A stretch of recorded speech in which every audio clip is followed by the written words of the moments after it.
यहाँ जो तालाब का गोगा जी की इस तालाब का पानी जो है उससे खीर बना रहे हैं। देखिए आप अभी कुंड में से पानी लेके आते हैं, जैसा जल है उनका, उसमें चावल डालते हैं, जैसा खीर बनती है उस तरीके से खीर बन जाती है।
नमस्कार दोस्तों, जहर पीर श्री गोगा जी महाराज की जय।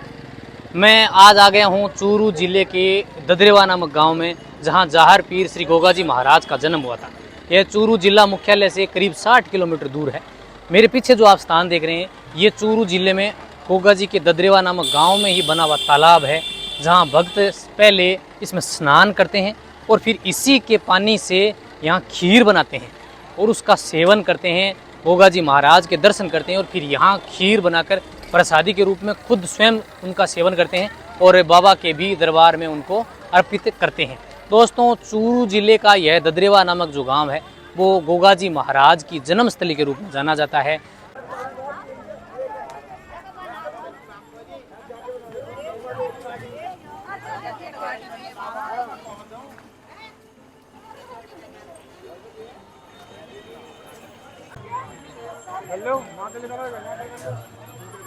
तालाब के चारों ओर आपको भक्त जो हैं वो नज़र आएंगे और आपको यहाँ भक्त खीर बनाते हुए, खाना खाते हुए भी नज़र आएंगे। भक्तों का सैलाब जब मेला शुरू हुआ है तभी आपको यहाँ देखने को मिलेगा। तो भक्त पहले यहाँ स्नान करते हैं, यहाँ बाबा के दरबार का खाना बनाते हैं।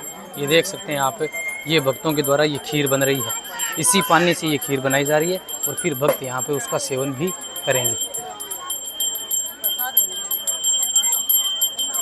और ये चूरू जिला है, तो यहाँ सबसे ज़्यादा ऊँट राजस्थान के मिलते हैं, तो उसी को सजाया गया है ताकि भक्त इसका भी लुत्फ़ उठा सकें। बाबा की जोत और बाबा की खीर का सेवन जो है वो भक्त यहाँ कर रहे हैं।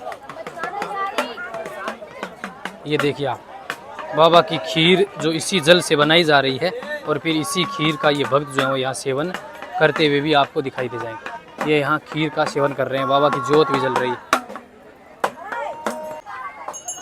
यहाँ लकड़ियाँ मिलती हैं ताकि भक्त जो हैं वो बाबा की जोत कर सकें, चूल्हा जला सकें और यहाँ खीर की प्रसादी जो है वो ग्रहण कर सकें। हालांकि मेला प्रशासन जो है, मेले को देखते हुए भी तालाब की साफ़ सफाई चारों ओर से ज़्यादा नहीं है। आप देख सकते हैं कि बारिश इस बार ज़्यादा हुई है, तो डैम तो हालांकि फुल है लेकिन इसकी साफ़ सफाई इतनी ज़्यादा नज़र नहीं आएगी। चारों ओर भक्त आपको बैठे हुए नज़र आएंगे।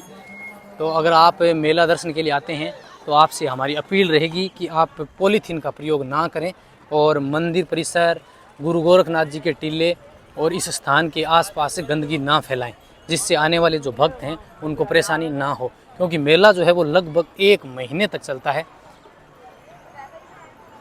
गोगा जी का जन्म राजस्थान के चूरू जिले के ददरेवा नामक गांव में चौहान वंश के शासक जेवर सिंह जी या राजा जेवर सिंह जी की पत्नी बादशाह कंवर के गर्भ से गुरु गोरखनाथ जी के वरदान से भादो सुदी नवमी को हुआ था।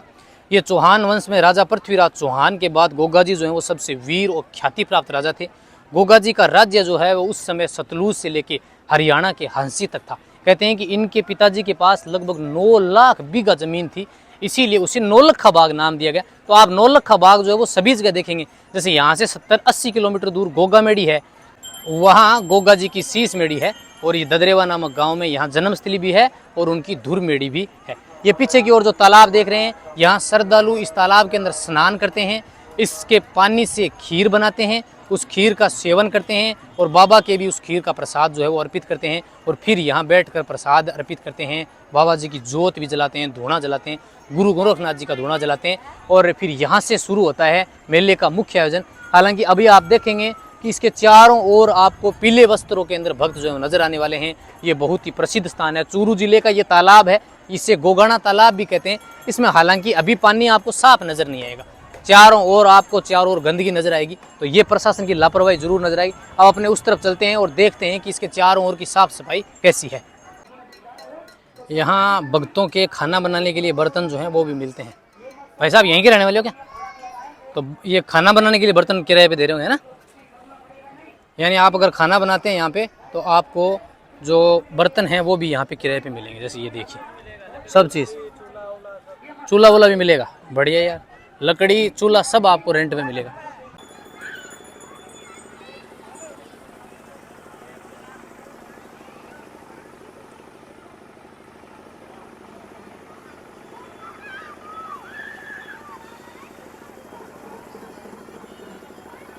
श्रद्धालुओं के लिए इस बार नहाने के लिए कुछ व्यवस्थाएं की गई हैं। इसमें आप देखेंगे कि इस बार डैम से बाहर की ओर साफ पानी के लिए और इस तरह नल लगाया गया है, जहां महिलाओं और पुरुषों के लिए अलग अलग नहीं बनाया गया है और दोनों ही महिलाएं और पुरुष जो हैं वो इसी घाट पे आपको स्नान करते हुए दिखाई देंगे। हालांकि अगर महिलाओं के लिए अलग से बनाया जाता तो ज़्यादा बेहतर रहता और अच्छी सुविधाएं मिलती, लेकिन फिर भी इस बार ये अलग से सुविधा की गई है जिसमें भक्त जो हैं वो यहाँ पाइप से भी स्नान कर सकते हैं। कुछ भक्त है हालांकि आपको यहाँ पानी में भी स्नान करते हुए नजर आएंगे। डैम के अंदर का जो पानी है वो हालांकि साफ़ है, लेकिन फिर भी चारों ओर की अगर साफ सफाई की बात करें तो यहाँ आपको बहुत कम जो है वो नज़र आएगी।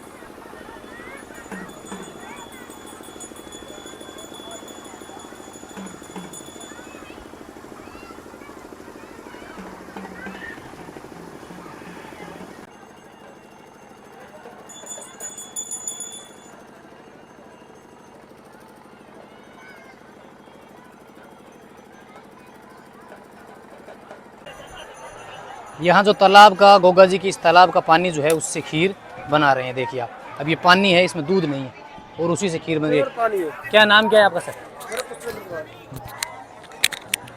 कहाँ से आए हो आप? जिला फिरोजाबाद, यूपी 83। ये खीर के बारे में ये कुंड में से पानी लेके आते हैं, जैसा जल है उनका उसमें चावल डालते हैं, जैसा खीर बनती है उस तरीके से खीर बन जाती है। और फिर इसका प्रसाद, फिर प्रसाद बाबा को भोग दिया जाता है इनका। और ये जो धुआं सा प्रज्वलित कर रहे हैं ये क्या है? ये तो जो बाबा की पूजा हो रही है यहाँ पर। अच्छा, जोत जला रहे हैं। हाँ, जोत जलती है यहाँ पर बाबा की। यहीं पर पूजा करके फिर मंदिर में जाते हैं, वहाँ पर दर्शन करके फिर वहाँ जाते हैं गोगा मेडी। धन्यवाद। भक्त जो हैं वो गोगा जी की पहले पूजा अर्चना करते हैं, खीर बनाते हैं और गोगा जी का धूना जलाते हैं।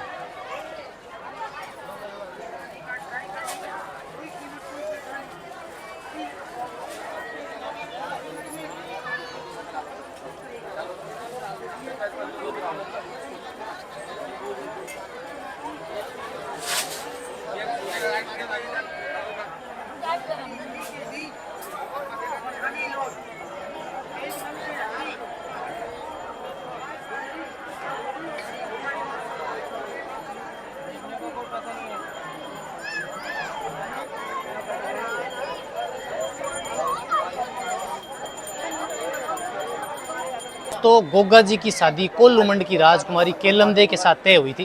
कहते हैं कि जब गोगा जी उनको शादी के लिए ब्याहने के लिए गए तब उससे पहले ही केलमदे को सांप ने काट लिया, जिससे उनकी मृत्यु हो गई।